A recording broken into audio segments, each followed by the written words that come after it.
Kali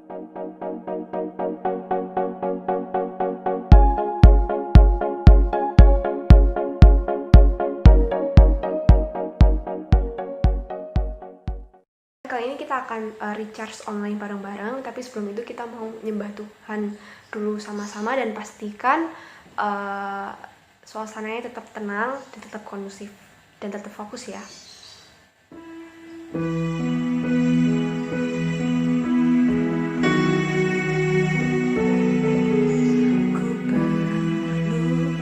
Engkau Yesus,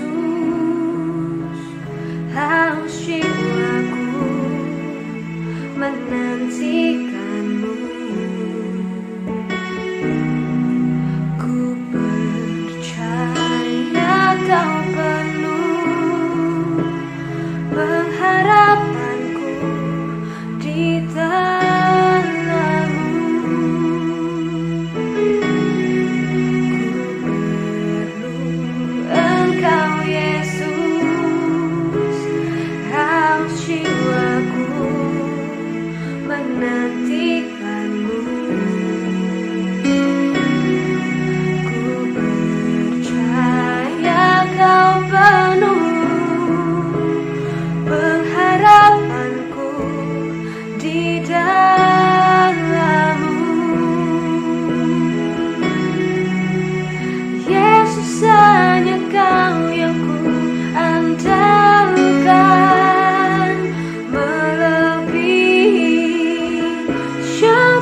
siapapun juga. Oh Yesus, hanya Kau yang ku percaya di setiap waktu. Tiada lain yang ku andalkan selain Kau, Yesus.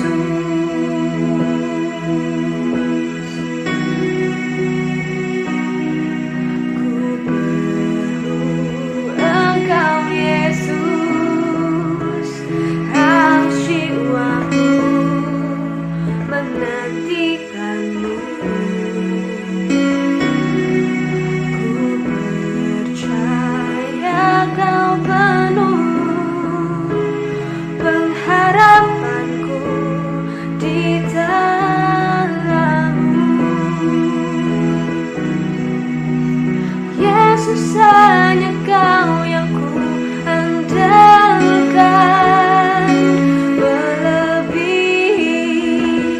siapapun juga.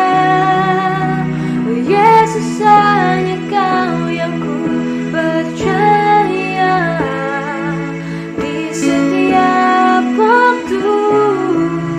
Tiada lain yang ku andalkan selain Kau. Oh Yesus, hanya Kau yang ku andalkan,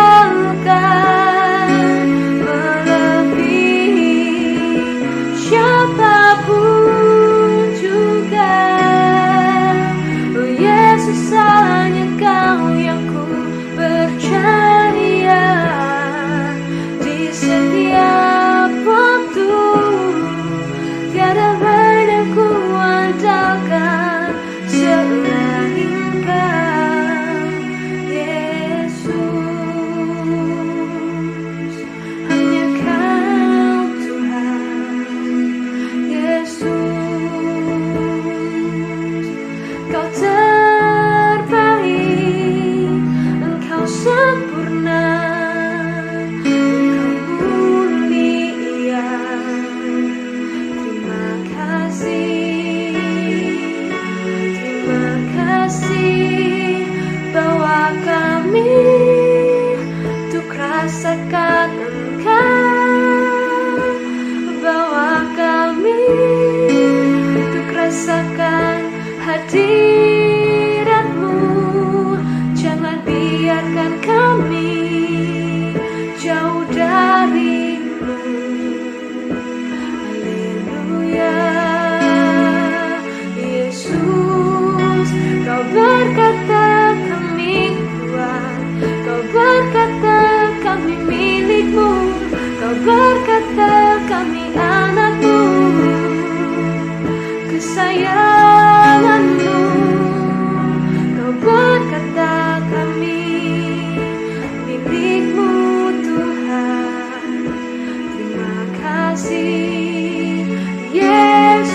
menyala di jiwaku, setia sampai akhir hayat, menyembahmu Yesus yang terbaik bagiku.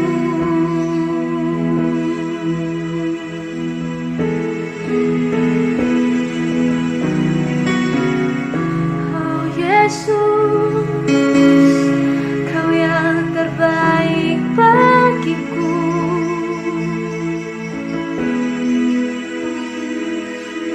Terima kasih Tuhan.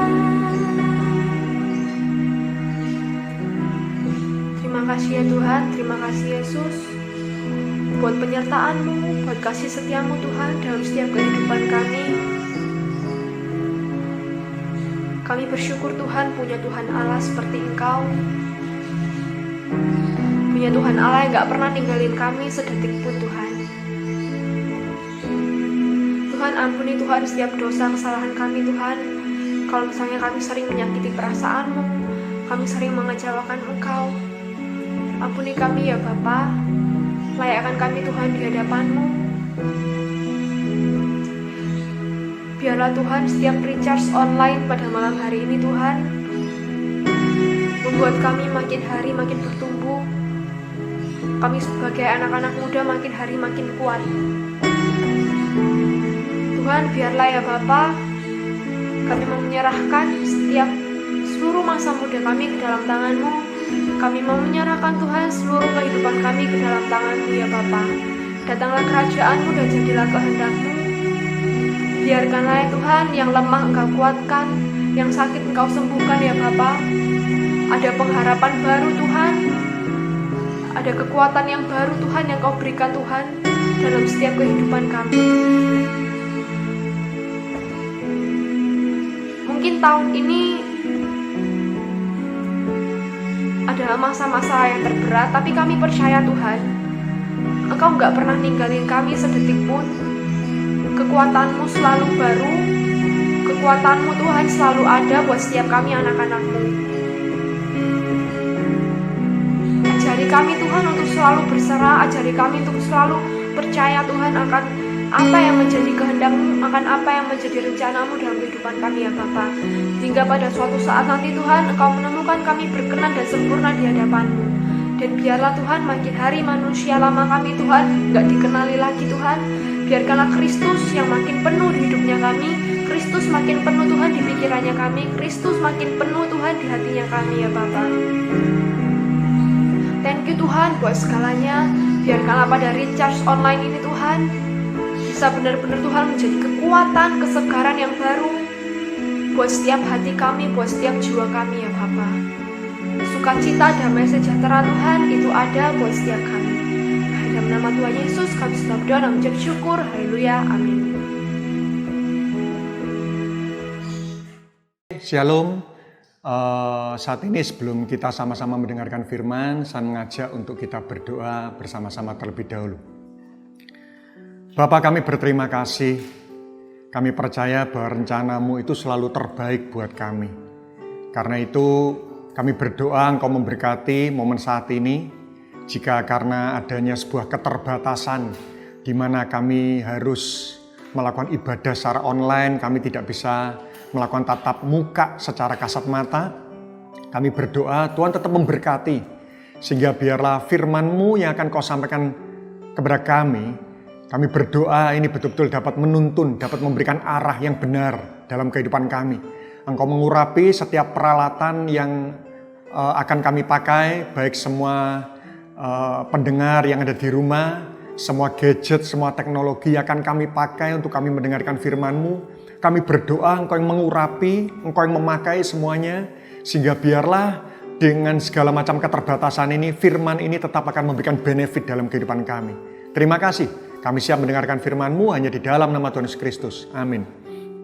Oke, shalom saudara.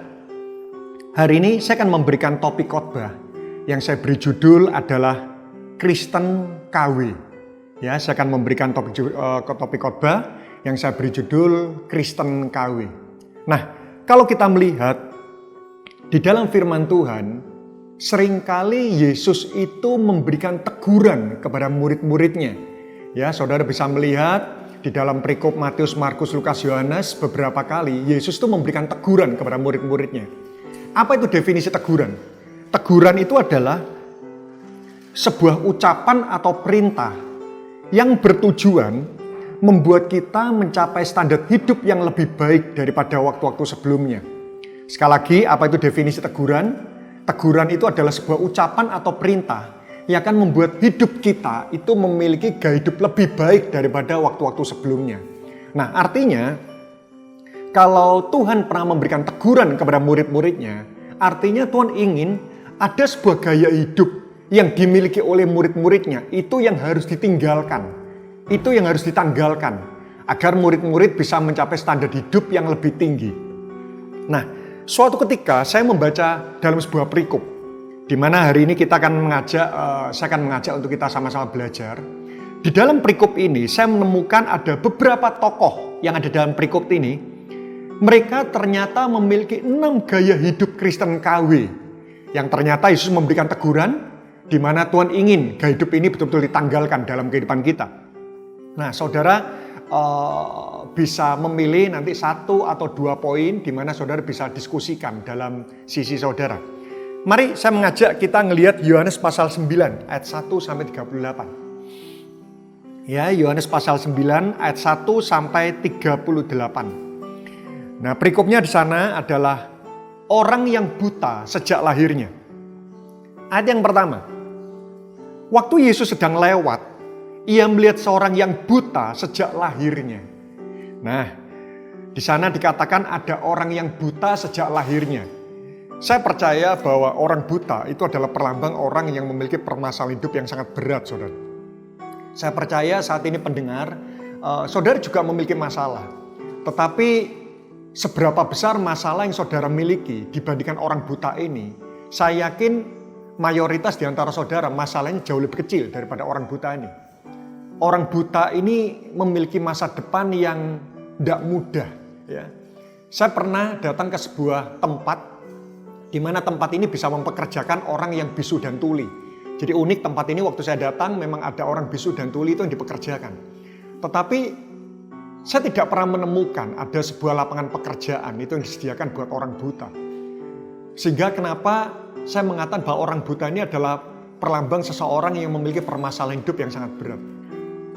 Kita lihat ayat yang kedua. Ini tokoh pertama yang akan kita pelajari. Dikatakan di sana, murid-murid Yesus bertanya kepadanya, yaitu kepada Yesus, Rabi, siapakah yang berbuat dosa? Ya, waktu murid-murid Yesus melihat orang buta ini, refleks mereka mengatakan seperti ini, Rabi, siapakah yang berbuat dosa? Orang ini sendiri atau orang tuanya, sehingga ia dilahirkan buta. Nah, saudara perlu tahu bahwa pada zaman dahulu, orang Yahudi itu selalu memiliki kecurigaan.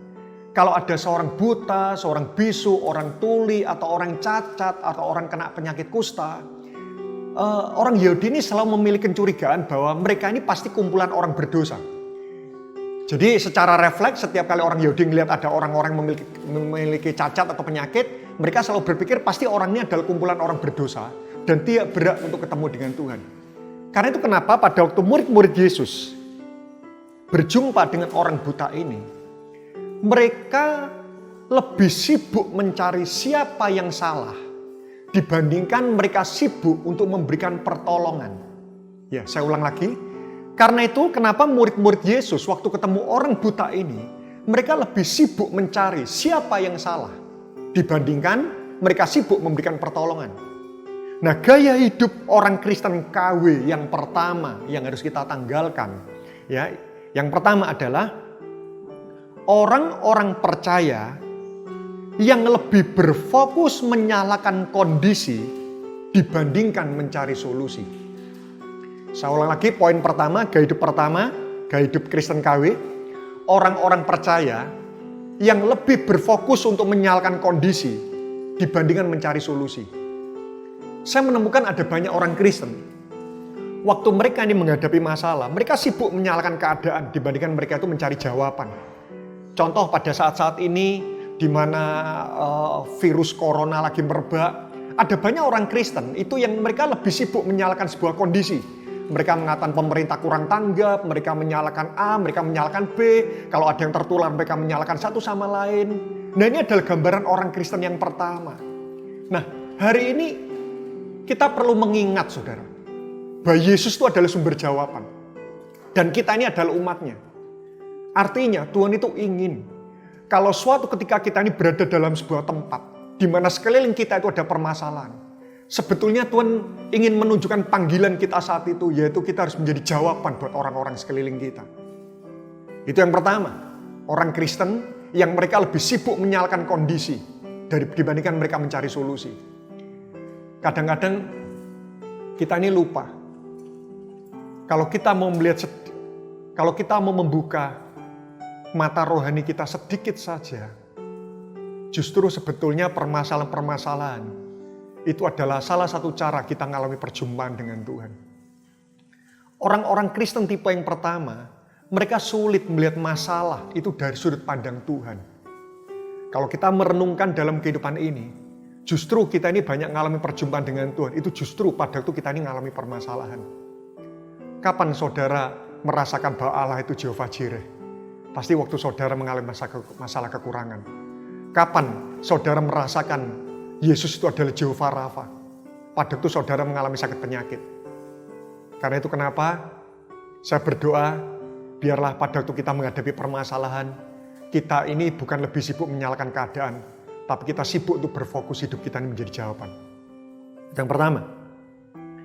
Yang kedua, saya baca lanjut mulai ayat yang ketiga. Jawab Yesus. Ya, pada waktu murid-muridnya bertanya siapa yang salah, jawab Yesus, bukan dia dan juga bukan orang tuanya. Tetapi karena pekerjaan-pekerjaan Allah itu harus dinyatakan di dalam dia. Yesus mengatakan bahwa orang buta ini bukan karena kesalahan dia, tapi ada rencana Allah yang besar untuk kehidupannya. Ayat yang keempat, kita harus mengerjakan pekerjaan dia yang mengutus aku selama masih siang. Akan datang malam di mana tidak ada seorang pun yang dapat bekerja. Selama aku di dalam dunia, akulah terang dunia. Setelah ia mengatakan semuanya, ia meludah ke tanah dan mengaduk ludahnya itu dengan tanah lalu mengoleskannya pada mata orang buta tadi. Dan berkata kepadanya, pergilah, basuhlah dirimu dalam kolam Siloam. Siloam artinya yang diutus, maka pergilah orang itu membasuh dirinya lalu kembali dengan matanya yang sudah melek. Ayat ke-8, ini adalah tokoh kedua yang saya mengajak kita belajar. Tetapi tetangga-tetangganya dan mereka yang dahulu mengenalnya sebagai pengemis berkata, bukankah dia ini yang selalu mengemis? Ayat 9, ada yang berkata benar dialah ini. Ada pula yang berkata bukan, tetapi ia serupa dengan dia. Orang buta itu sendiri berkata, benar akulah itu. Nah, tokoh kedua yang kita bisa belajar itu adalah tetangga-tetangga dari orang buta itu. Tetangga-tetangga ini pada waktu melihat mujizat Tuhan, dia tidak percaya bahwa orang yang disembuhkan ini adalah orang buta tetangga mereka. Nah, gambaran Kristen KW yang kedua itu adalah orang-orang Kristen yang mereka meyakini adanya Tuhan, tapi mereka tidak meyakini kekuatan Tuhan. Ya, saya ulang lagi, tipe orang Kristen KW yang kedua itu adalah orang-orang meyakini adanya Tuhan, tapi mereka sebenarnya mereka tidak mengakui akan kekuatan Tuhan. Mulai sejak awal di antara semua orang mengikut Yesus, ada banyak orang yang mereka dengan mulutnya mereka mengaku Yesus, tapi mereka tidak percaya akan kekuatan Tuhan. Itu mulai sejak awal. Karena itu kenapa Alkitab mengatakan, jika nanti saudara membaca dalam Mazmur 37 ayat yang kelima, dikatakan di sana, serahkan hidupmu kepada Tuhan dan percayalah kepadanya, maka Dia akan bertindak. Artinya kalau kita ingin Tuhan itu bertindak atas kehidupan kita, tidak cukup kita hanya percaya kepada Tuhan. Di sana ada dikatakan, serahkan hidupmu kepada Tuhan. Ini berbicara tentang mempercayakan diri. Ternyata Alkitab mengingatkan kepada kita, tidak cukup kita ini percaya kepada Tuhan, tapi kita harus mempercayakan diri kita kepada Tuhan. Karena ada perbedaan antara orang percaya dengan orang mempercayakan diri. Saya beri contoh. Semua orang Kristen percaya berkat dari Tuhan. Tapi kenapa ada orang-orang Kristen yang mereka tetap berbohong hanya untuk sebuah gaji? Ada banyak orang Kristen yang meyakini bahwa Allah turut bekerja dalam segala sesuatu mendatangkan kebaikan. Tetapi kenapa mereka khawatir? Ada pula orang-orang Kristen yang mereka meyakini bahwa segala sesuatu yang terbaik, rencana Tuhan itu pasti terbaik buat kita. Tapi kenapa mereka bersungut-sungut waktu mereka menghadapi masalah? Artinya, ada banyak orang Kristen, ada banyak pengikut Tuhan. Mereka percaya kepada Tuhan dengan mulutnya, tapi perbuatannya itu tidak mencerminkan imannya. Karena itu kenapa saudara bisa membaca tentang keadaan manusia akhir zaman. Dikatakan di sana, salah satu ciri manusia akhir zaman adalah mereka secara lahiriah mereka menjalankan ibadah mereka. Tapi sebenarnya mereka memungkiri kekuatan Allah yang mereka sembah dalam ibadah mereka. Karena itu yang kedua, saya ingin mengingatkan kepada semua pendengar hari ini, orang Kristen KW yang kedua itu adalah orang-orang Kristen yang percaya kepada Tuhan tapi mereka tidak mengakui kekuatan Tuhan. Yang ketiga, orang Kristen ketiga. Kita lanjut langsung ayat ke-13, saudara. Kalau saudara ingin melihat perikop ini secara utuh, saudara bisa membaca secara lengkap, tapi saya akan langsung menuju kepada ayat-ayat penting. Yohanes 9 ayat 13, saya akan lanjutkan. Lalu mereka membawa orang yang tadinya buta itu kepada orang-orang Farisi. Nah, saya tertarik membahas tokoh yang ketiga, itu adalah orang-orang Farisi. Adapun hari waktu Yesus mengaduk tanah dan memelekkan mata orang itu adalah hari Sabat. Unik. Pas Yesus menyembuhkan orang pada hari Sabat. Karena itu orang-orang Farisi pun bertanya kepadanya, bagaimana mata mereka menjadi melek? Bagaimana matanya menjadi melek? Jawabnya, ia mengoleskan adukan pada mataku, lalu aku membasuh diriku dan sekarang aku dapat melihat. 16 kita baca. Maka kata sebagian orang-orang Farisi itu, orang ini tidak datang dari Allah, sebab ia tidak memelihara hari Sabat. Nah, tipe ketiga di mana kita belajar dari orang-orang Farisi, itu adalah orang-orang Kristen yang kaya dalam hal pengetahuan, tapi mereka miskin dalam hal perbuatan. Tipe ketiga, orang Kristen KW yang ketiga, itu adalah orang-orang yang hebat secara pengetahuan, tapi mereka ini miskin dalam hal perbuatan. Mereka hebat dalam hal kata-kata, tapi mereka miskin dalam hal karya. Saat-saat ini, saudara, dunia dalam kondisi di mana bangsa kita dan seluruh dunia saat ini mengalami virus corona. Faktanya kota kita itu tidak peduli tentang agama kita. Mereka tidak peduli apakah orang Kristen untuk menjalankan ibadah mereka. Yang mereka pedulikan, apa yang akan kita lakukan terhadap mereka. Nah, hari-hari ini saya mengajak justru di tengah-tengah kondisi yang sangat sulit. Saya percaya saudara semuanya sudah mendengar bagaimana ada banyak ojek online, sopir-sopir taksi, atau bisnis-bisnis orang menengah ke bawah, mereka semua sangat mengalami yang namanya kesulitan. Apalagi saat ini adalah momen Idul Fitri. Saya mendengar ada begitu banyak toko-toko, kaos semuanya, mereka sudah pesan semuanya. Tetapi melihat kondisi seperti ini, tentu saja Idul Fitri sangat ramai masalah penjualan baju. Mereka sudah pesan semuanya, tapi melihat kondisi seperti ini mereka semua tidak mudah. Dari pihak mereka kesulitan membayar, dari pihak produksi ini juga mereka sudah beli bahan, mereka kesulitan memproduksi. Saat ini kondisi bangsa ini lagi tidak mudah, saudara. Tetapi saya percaya seperti ini. Masalah buat dunia itu adalah mengerikan. Tapi buat gereja Tuhan itu adalah menumbuhkan dan mendewasakan. Justru pada saat inilah terbukti kualitas kita sebagai kehidupan orang Kristen. Jika selama ini kita sibuk dengan yang namanya ibadah itu penting. Sudah, saudara. Saya percaya ibadah secara online ini memang lebih efektif kita ini ibadah tatap muka. Tetapi di tengah-tengah keterbatasan seperti ini, sekali lagi, waktu saudara masih rindu mendengarkan firman Tuhan secara online, saya percaya Tuhan memberikan apresiasi terhadap perjuangan saudara. Tetapi saya menghimbau, pertolongan-pertolongan kita yang harus kita lakukan terhadap sesama, itu juga tidak boleh kita tinggalkan. Saat-saat ini saya mengajak semua pendengar, marilah kita belajar berbagi. Kalau saudara misal sempat pergi ke apotek, saudara bisa beli vitamin-vitamin yang tidak terlalu mahal. Saudara bisa, waktu saudara pesan terhadap ojek, semua online, saudara bisa berikan vitamin itu kepada mereka untuk menolong kehidupan mereka. Percayalah, jika ada satu orang Kristen di muka bumi ini, mereka memiliki kepedulian seperti itu. Saya percaya kita akan menghindarkan banyak orang untuk mereka tidak terjerumus perbuatan-perbuatan yang jadi di tengah-tengah kondisi yang sangat sulit seperti ini. Tipe Kristen orang KW yang ketiga, mereka ngerti, mereka tahu banyak pengetahuan, tapi mereka miskin dalam masalah perbuatan. Yang keempat, ayat 17. Lalu kata mereka kepada orang buta itu, dan engkau, apakah katamu tentang dia? Karena ia telah memelekkan matamu. Jawab orang buta itu, ia adalah seorang nabi. Tetapi orang-orang Yahudi itu tidak percaya bahwa tadinya ia buta dan baru dapat melihat lagi. Sampai mereka memanggil orang tuanya. Nah, tokoh keempat yang saya mengajak kita belajar adalah orang tua dari si buta, dari orang yang buta tersebut. Dan bertanya kepada mereka, ayat 19. Inikah anakmu yang kamu katakan lahir buta? Kalau begitu bagaimanakah ia sekarang dapat melihat? Jawab orang tua itu, perhatikan saudara. Yang kami tahu ialah bahwa dia ini anak kami dan bahwa ia lahir buta. 21, perhatikan. Tetapi bagaimana ia sekarang dapat melihat, kami tidak tahu. Dan siapa yang memelekkan matanya, kami tidak tahu juga. Tanyakanlah kepadanya sendiri. Ia sudah dewasa. Ia dapat berkata-kata untuk dirinya sendiri.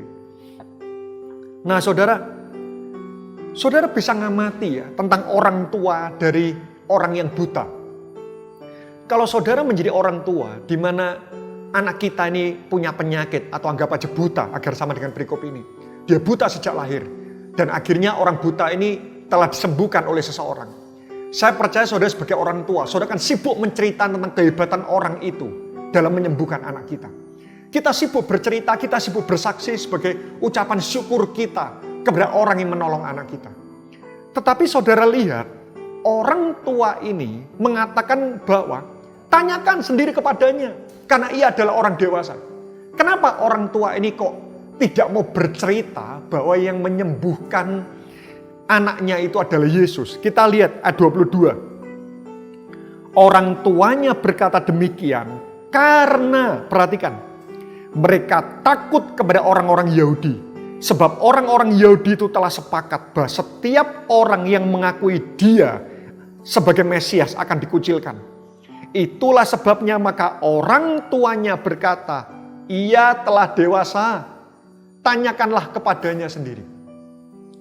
Tipe orang keempat, Kristen KW adalah orang percaya yang takut mengalami penolakan karena iman mereka. Orang tuanya ini tidak berani bercerita bahwa menyembuhkan Yesus. Kenapa? Karena dia takut. Dia takut. Dia ditolak oleh orang-orang sekelilingnya. Saya menemukan ada banyak orang Kristen yang mereka takut dibenci orang lain karena iman mereka. Pada waktu saudara tidak mau berbohong di kampus, di pekerjaan, kalau misalnya ada orang bertanya, kenapa kamu tidak mau berbohong? Seringkali jawaban-jawaban yang kita keluarkan itu adalah jawaban yang berbau moralitas. Oh iya, karena bohong itu tidak baik. Kenapa ya? Kita ini yang sudah menerima banyak kebaikan Tuhan, kita tidak berani bercerita bahwa oh iya, karena saya pengikut Yesus. Dan saya diajar bahwa saya tidak boleh berbohong. Apa sulitnya kita menceritakan tentang nama Tuhan di balik semua prinsip-prinsip yang kita pegang dalam kehidupan kita? Ya. Percayalah kalau ada orang-orang yang takut menerima penolakan karena iman mereka. Tidak lama kemudian mereka akan terpeleset. Menjadi orang-orang yang suka mencari untung pada mengikut Tuhan. Mereka terima berkat Tuhan tapi mereka menolak prinsipnya dan pribadinya. Kita lihat ayat 24, apa yang dilakukan orang buta ini. Lalu mereka memanggil sekali lagi. Orang yang tadinya buta itu berkata kepadanya, katakanlah kebenaran di hadapan Allah. Kami tahu bahwa orang itu orang berdosa. Jawabnya, lihat jawab orang buta itu. Kalau orang tuanya mengatakan tanyalah kepada dia sendiri. Kita lihat jawab orang buta itu. Apakah orang itu orang berdosa aku tidak tahu. Tetapi satu hal yang aku tahu bahwa aku tadinya buta dan sekarang dapat melihat. Orang buta ini minimal. dia berani menceritakan apa yang Yesus kerjakan dalam hidupnya. Saat ini ada banyak orang Kristen, jangankan mereka bersaksi bahwa Yesus adalah jalan keselamatan, tidak. Bercerita tentang apa yang Yesus kerjakan saja dalam hidupnya, mereka itu tidak berani, saudara. Kalau kita berbicara bersaksi, itu kita bukan berbicara tentang ayat Alkitab, Yesus adalah satu jalan. Tidak. Tapi minimal hari ini saya mengajak saudara, ceritakan tentang apa yang Yesus perbuat dalam kehidupan kita. Karena itu adalah inti dari sebuah kesaksian. Saya tidak mengajak saudara untuk kita debat Alkitab, kita buka ayat demi ayat dan kita jelaskan itu kepada orang-orang belum percaya. Bukan. Tapi minimal beranilah saudara mengikut sertakan Tuhan, bercerita tentang apa yang Tuhan kerjakan dalam kehidupan Anda. Yang kelima, Yohanes 9 ayat 26. Kata mereka kepadanya, apakah yang diperbuatnya kepadamu? Bagaimana ia memelekkan matamu? 27. Jawabnya, telah kukatakan kepadamu dan kamu tidak mendengarkannya. Mengapa kamu tidak mendengarkannya lagi? Barangkali kamu mau menjadi muridnya juga. Kata orang buta itu. Sambil mengejek, orang-orang itu berkata kepada orang buta itu, engkau murid orang itu, tetapi kami ini adalah murid-murid Musa. Yang kelima, orang Kristen kelima, ini saya temukan hari-hari ini, ada banyak juga. Orang percaya yang memiliki mentalitas golongan-golongan. Kamu murid orang itu, tapi kami murid-murid Musa. Apa aplikasinya hari-hari ini? Kamu dari gereja A, aku dari gereja B. Ada banyak orang hari-hari ini memiliki mentalitas golongan. Sehingga kadang-kadang sinode dan gedung gereja. Itu yang menjadi pemecah kenapa orang-orang Kristen dan tubuh Kristus itu tidak pernah bersatu. Percayalah saudara. Suatu ketika nanti waktu kita masuk pada kerajaan kekekalan, Tuhan tidak pernah bertanya kita berasal dari gereja yang mana. Sinode kita cuma satu, gereja kita cuma satu. Yaitu gereja yang percaya kepada Yesus Kristus. Yang keenam, yang terakhir. Saya langsung masuk pada Yohanes 9 ayat 34. Jawab mereka, yaitu orang-orang Farisi itu. Engkau ini lahir sama sekali di dalam dosa. Dan kau hendak mengajar kami? Lalu mereka mengusir dia keluar. Gaya hidup yang keenam. Orang Farisi ini merasa bahwa dia itu lebih kudus daripada orang buta ini. Orang Farisi ini merasa bahwa dia lebih pintar daripada orang buta ini. Gaya hidup yang keenam yang ingin Tuhan tanggalkan dalam kehidupan kita itu adalah orang percaya yang memiliki kesombongan rohani. Jangan sampailah kita ini berpikir bahwa kita ini lebih kudus daripada orang lain, lebih baik daripada orang-orang kita layani. Level kepemimpinan Anda di gereja itu tidak menentukan level kita, level kebaikan kita di hadapan Tuhan. Tidak, saudara. Karena itu saya berdoa, milikilah telinga yang selalu lemah lembut untuk ditegur oleh siapapun, termasuk orang-orang kita pimpin. Percayalah orang-orang di sekeliling kita, mereka juga bisa dipakai Tuhan untuk menyempurnakan kehidupan kita. Yang terakhir, mari kita lihat. Ayat 35. Kalau tadi saya menunjukkan 6 ciri Kristen KW, saya tunjukkan satu saja ciri Kristen yang benar. Ayat 34 saudara bisa baca bahwa orang-orang Farisi itu mengusir orang buta itu keluar. Ayat 35. Yesus mendengar bahwa orang buta itu diusir keluar oleh mereka. Kemudian Yesus bertemu dengan dia. Di ayat ini dikatakan Yesus bertemu. Kok seolah-olah kebetulan ya. Padahal di dalam versi lain dikatakan Yesus mencari orang buta itu. Jadi waktu orang buta ini diusir oleh orang-orang sekelilingnya, Yesus mencari orang buta itu dan berkata, percayalah engkau kepada anak manusia? Jawabnya, siapakah dia Tuhan supaya aku percaya kepadanya? Kata Yesus kepadanya, engkau bukan aja melihat dia, tetapi dia yang sedang berkata-kata dengan engkau, dialah itu. 38 katanya, aku percaya Tuhan. Lalu ia sujud menyembahnya. Menurut saudara, apa yang membuat Yesus tertarik dengan orang buta ini? Ada banyak teolog yang bisa memberikan berbagai macam alasan. Yesus tertarik dengan orang buta ini karena orang buta ini tidak menyalahkan kondisinya, dia tidak apatis apapun itu. Tetapi satu hal yang saya temukan saudaraku, kenapa Yesus tertarik sama mencari orang buta ini adalah karena Yesus melihat orang buta ini mau percaya kepada dia. Yesus itu tergila-gila dengan orang yang mau percaya kepada dia. Karena itu kenapa Alkitab mengatakan ada 100 domba, satu hilang Yesus akan cari.